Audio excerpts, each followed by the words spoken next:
योग के जो साधना पद्धति है 8, 10, 20 ऐसे 108 प्रकार के ऐसे भी कई लोग बोलते हैं, लेकिन हम इतना देखेंगे कि ये जो योग का साधना है जीवन को ट्रांसफॉर्म करने का, शारीरिक मानसिक भावनात्मक स्वास्थ्य को इम्प्रूव करने का ऐसा साधना पद्धति, ऐसे साधन जो हमारा जीवन का हिस्सा है। अब इसके प्रकार में मुख्य रूप से 4 प्रकार हम यहाँ फोकस करेंगे। ऐसे तो कई जगह अन्य प्रकार भी दिए जाते हैं, लेकिन यहाँ मुख्य रूप से 3 प्रकार को कवर करने के बाद चौथे प्रकार अर्थात राजयोग में बाकी सब कुछ समेट लेते हैं। तो सबसे पहला कर्म योग है। योगेश्वर श्री कृष्ण कहते हैं योगा कर्म सुकौशलम। हम चाहे कोई भी काम करें परफेक्शन के साथ करें। अगर हम कोई भी काम परफेक्शन के साथ करते हैं तो हमारा अन्नमय कोश, प्राणमय कोश, मनोमय कोश, विज्ञानमय कोश और आनंदमय कोश पूर्ण रूप से यूनाइट होकर के एकेंद्रीय होकर के काम करेंगे। ऐसे में परिणाम बेहतर होने लगेगा और बेहतर परिणाम का एक साइकिल आ जाता है तो हैप्पीनेस साइकिल पैदा होगा। फिर हैप्पीनेस साइकिल से धीरे धीरे कई चीजें अच्छे होने लग जाते हैं। तो इसीलिए ये जो कर्म योग साधना पद्धति है इसको हम जीवन में सबसे महत्वपूर्ण साधना पद्धति के रूप में मानेंगे। और कर्म योग साधना ऐसा कुछ कठिन काम नहीं है। हम चाहे कोई भी काम करें परफेक्शन सुनिश्चित करना है, इतना सा समझ लेंगे तो इसमें कर्म फल के बारे में ज्यादा चिंता लेने की जरूरत नहीं पड़ती है।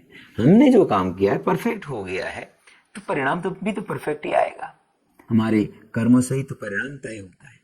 इतनी सी सिंपल बात है। और उसके साथ साथ कई बार भागवत गीता में स्पेशली लोग सुनते रहते हैं, सुनाते रहते हैं कि कर्म करो फल की इच्छा मत करो। इसका मतलब ये नहीं कि आप कोई काम ना करें। इसका मतलब ये है कि आप जब सही काम करते हो, परफेक्शन के साथ काम करते हो, पूर्ण रूप से एकेंद्रीय होकर के काम करते हो तो जो भी परिणाम मिलेगा वो आपको ही मिलना है, दूसरे को नहीं मिलेगा। आपने अच्छा कर रखा है तो परिणाम फेवरेबल ही होगा। लेकिन आप उसको तय करके काम करने लग जाते हो तो वो तय करे हुए हिसाब से अगर परिणाम नहीं निकल पाया तो ऐसे में फिर आप विचलित होने लग जाते हो। फिर धीरे धीरे डिस्ट्रैक्शन आने लगता है, धीरे धीरे आपके कॉन्फिडेंस में कमी आने लगती है, धीरे धीरे शंकाओं का एक घर बनने लगता है।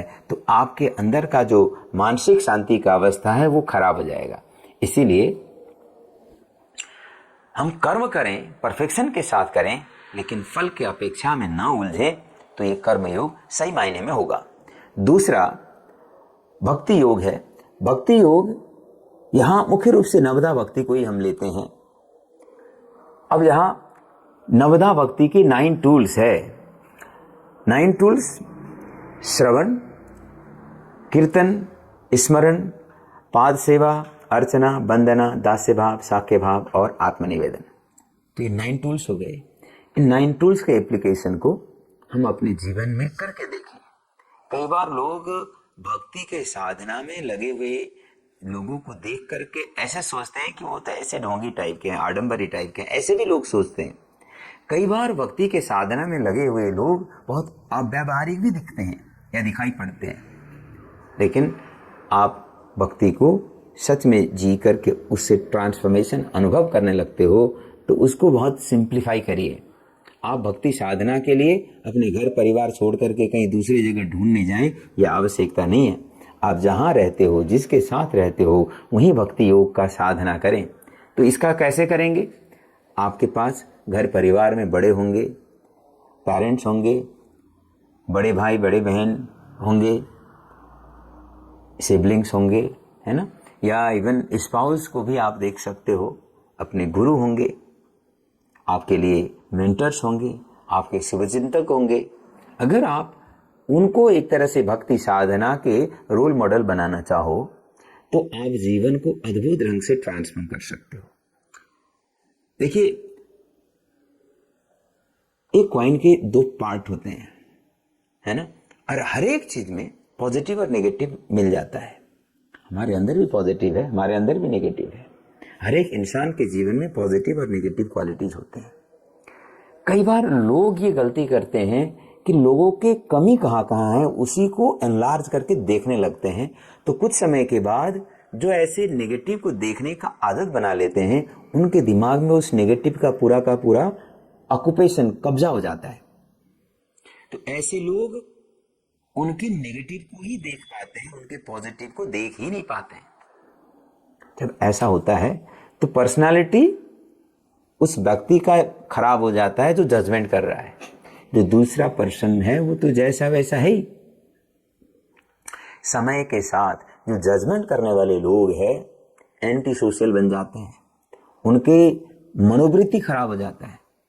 अब इसको अगर ट्रांसफॉर्म करनी है तो आपके आसपास के किसी को भी आप भक्ति साधना का मॉडल बना लीजिए, रोल मॉडल बना लीजिए, और उनके हर एक पॉजिटिव के बारे में चिंतन करिए, उनके बारे में सुनिए, उनके पॉजिटिव, उनके उपलब्धि, उनके क्वालिटीज के बारे में सुनिए और उनके बारे में चर्चा करिए, उसको स्मरण करिए।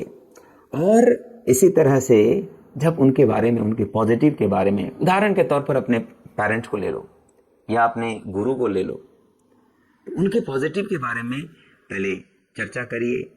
कई चीजें पॉजिटिव मिल जाएंगे, आप ढूंढने लगेंगे। अगर नेगेटिव ढूंढेंगे तो भगवान के भी नेगेटिव मिलेंगे, चाहे भगवान शिव हो, भगवान राम हो, भगवान कृष्ण हो। अगर आप उनके नेगेटिव ढूंढने लग जाओगे तो आप लंबा सा लिस्ट बना सकते हो। ऐसे ही आपके पेरेंट्स, आपके गुरु, किसी के भी अगर नेगेटिव ढूंढने जाओगे तो आपको मिल जाएगा। लेकिन नेगेटिव ढूंढने से आपका माइंड भी तो नेगेटिव हो जाएगा। नेगेटिव प्रोग्रामिंग आपका उद्देश्य तो है नहीं ना जीवन का, इसीलिए आपको पॉजिटिव प्रोग्रामिंग करनी है। तो उनके पॉजिटिव के लिस्ट आउट करो, उसके बारे में चिंतन करो, उनके बारे में चर्चा करो, उनके बारे में स्मरण करो और उनका उन पॉजिटिव उपलब्धियों के लिए, उन पॉजिटिव क्वालिटीज के लिए सम्मान करो, उनका सेवा करो, उनका पाद सेवा, अर्चना, वंदना, ये भाव उनके प्रति रखो जैसे भगवान के प्रति रखा जाता है। भगवान को हम स्मरण करते हैं, पूजते हैं, इसलिए कि उनके पॉजिटिव को हम चिंतन करते हैं। कई लोग जो अधर्मी लोग होते हैं उन तो नेगेटिव चीजों को ही पकड़ करके बैठते हैं और पूजा भी नहीं करते और सम्मान भी नहीं करते, असम्मान भाव रखते हैं।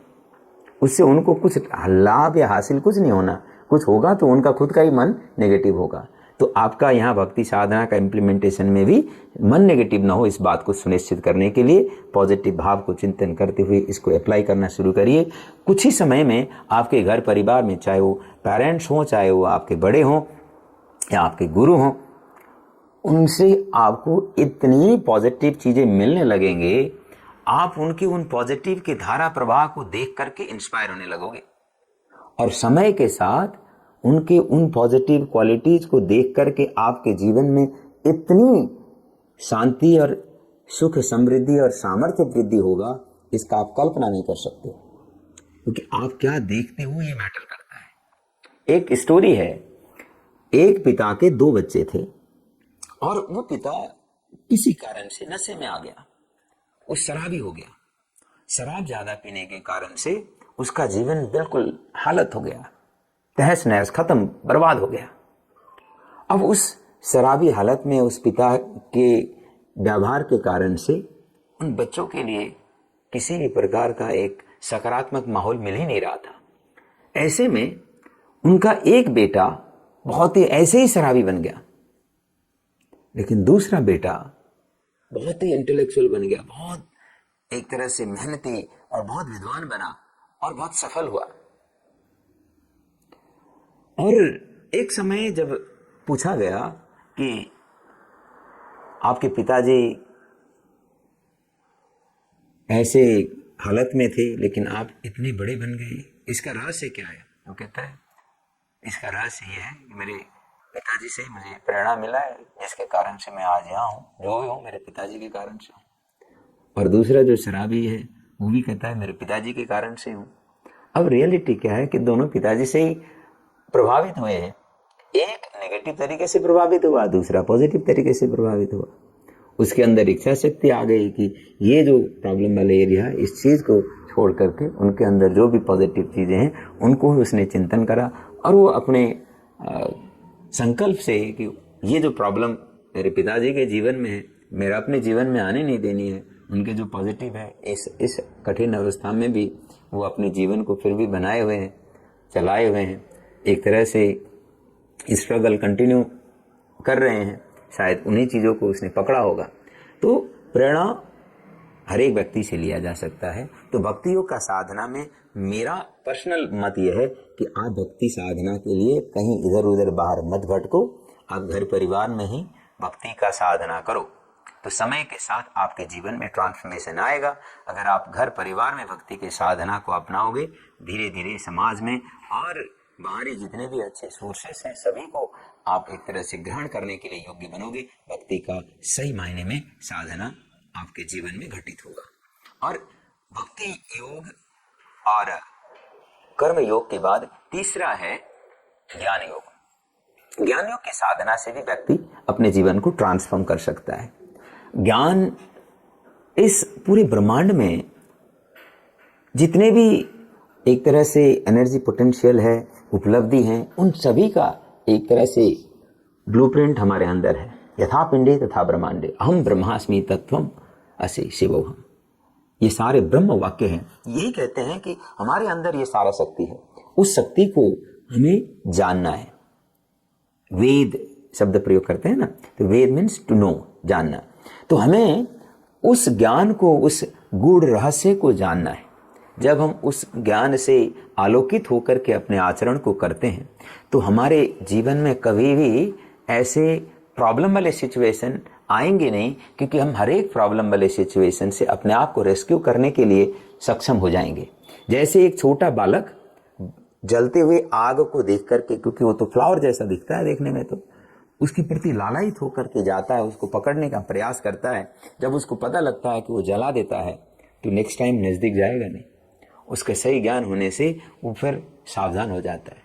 इसी प्रकार से ज्ञान का पराकाष्ठा हो जाए, इसके एक तरह से हमारे आचरण में वो उतर जाए तो ट्रांसफॉर्मेशन होता है। थ्योरेटिकल ज्ञान इनफ नहीं है, इसका हमें रियलाइजेशन की जरूरत होती है। जैसे क्या होता है कि सबको पता होता है कि smoking is injurious to health, drinking alcohol and liquor is injurious to health, लेकिन फिर भी कई लोग ले रहे होते हैं, लेकिन कई लोग नहीं भी लेते हैं। जिन्होंने इन चीजों को त्यागने का सामर्थ्य विकास किया, उन्होंने रियलाइजेशन डेवलप किया, इसीलिए वो त्याग पा रहे हैं। और जो त्याग नहीं पा रहे हैं, रोज लेने के आदी हो गए हैं, उस रियलाइजेशन में वो जी नहीं पा रहे हैं। इतनी सी भेद है। तो रियलाइजेशन के बाद व्यक्ति अपने आप को एक तरह से संयमित कर सकता है, सेल्फ कंट्रोल डेवलप कर सकता है। अंदर से रियलाइजेशन, ये रियलाइजेशन की कमी ही है कि लोग अपने आचरण को परिष्कार नहीं कर पाते हैं। लेकिन ज्ञान योग की साधना, इसका तरीका क्या है, उसको रियलाइजेशन कैसे करना है, इसके लिए भी श्रवण, मनन और निधिध्यासन, अर्थात इवन सत्संग के माध्यम से श्रवण होगा। आपके संगत अच्छे होने जरूरी है ना। और इसके साथ साथ आप ये सुनिश्चित करें कि अच्छे संगत में रहें, जो लर्नेड लोग हैं, वाइज लोग हैं, विद्वान लोग हैं, जिन्होंने एक तरह से सेल्फ रियलाइजेशन जैसे अवस्था प्राप्त करे हैं। उन सबके साथ आप सत्संग में रहें तो उनसे जो भी चीज सीखेंगे अच्छा ही सीखेंगे। और ये संगत का बहुत बड़ा प्रभाव होता है। आप कैसे लोगों के साथ रह रहे हो, इससे बहुत ज्यादा प्रभावित होते हो। हमने तो ये भी देखा है, जो लोग मोटे लोगों के साथ में रहते हैं वो भी धीरे धीरे मोटे हो जाते हैं। जो लोग पतले लोगों के साथ रहते हैं वो धीरे धीरे पतले हो जाते हैं। जो लोग पढ़ने वाले लोगों के साथ रहते हैं धीरे धीरे वो भी पढ़ने वढ़ने में इंटरेस्ट डेवलप करने लग जाते हैं। जो लोग ऐसे लफंडर टाइप के लोगों के संगत में रहते हैं वो धीरे धीरे वो भी बिगड़ जाते हैं। एडेप्टेशन हो जाता है, लाइफ स्टाइल एडेप्टेशन, शब्दों का एडेप्टेशन, और ये धीरे धीरे आचरण पूरी तरह से ढलने लग जाती है। तो संगत बहुत महत्वपूर्ण है। और उसके साथ साथ आप एक तरह से सेल्फ स्टडी करने का आदत बनाएं। सेल्फ स्टडी अर्थात अपना स्टडी। सेल्फ स्टडी का मतलब ऐसे तो ये भी होता है कि आप अकेले बैठ करके पढ़ो, लेकिन योग में जब हम सेल्फ स्टडी कहते हैं तो इतना ही नहीं, इससे भी और ज्यादा, अर्थात मैं जहां हूं वहां क्यों हूं, मैं आया कहां से था, मैं जा कहाँ रहा हूं? मेरे इस शरीर से मैं जब छूट के जाऊंगा तो जाऊंगा कहां? तो मेरा प्रारब्ध से आने वाले इस जीवन के बाद के जीवन तक के बारे में भी हम चिंतन करने लगते हैं, तो फिर धीरे धीरे हमारा चिंतन का जो डेप्थ है वो बढ़ जाता है और समय के साथ हमारे आचरण में अपने आप परिष्कार होने लगता है। और इसके लिए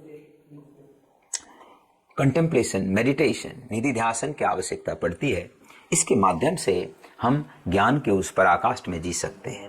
और अंतिम है राजयोग।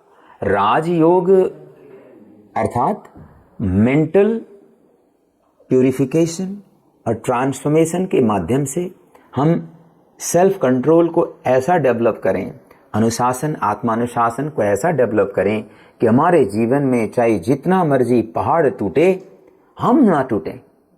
इस बात को सुनिश्चित करने का आंतरिक शक्ति का विकास मन के माध्यम से ही होता है, मन की शक्ति के माध्यम से होता है।